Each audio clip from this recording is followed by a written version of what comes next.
Baka maele na nima yantaka Bob Mfumu papa na Christopher bakiselaka bango bébé Bonel na cadre ya ba image après la pluie c'est le bon temps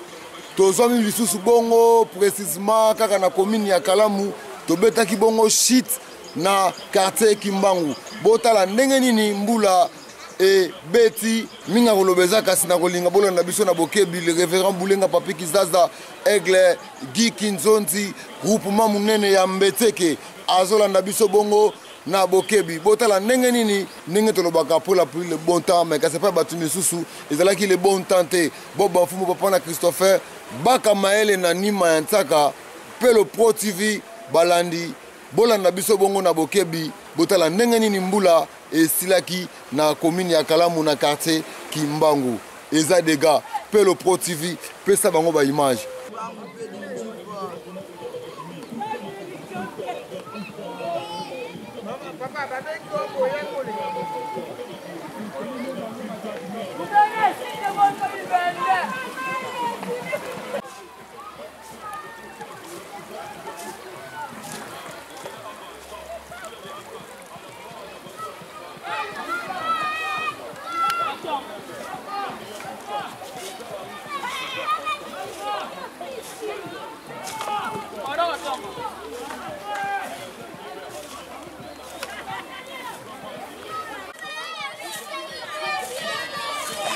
Maman l'a $20 maman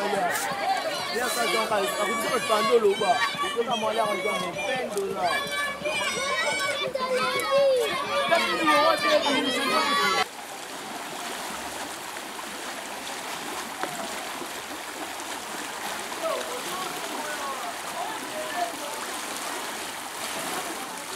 awa kutu veranda ezoyebana te soki eza wapi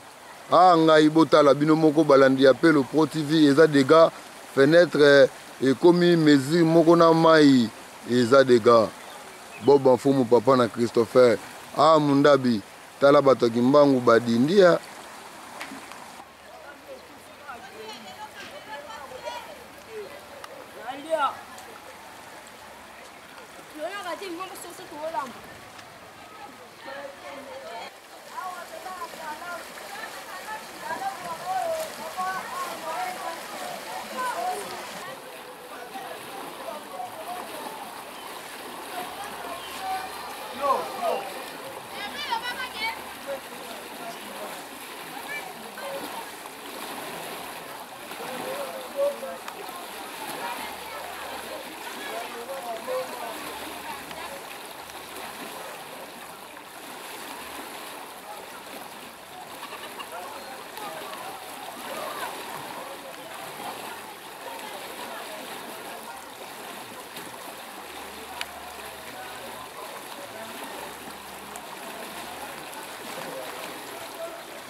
là il y en a quoi à descendre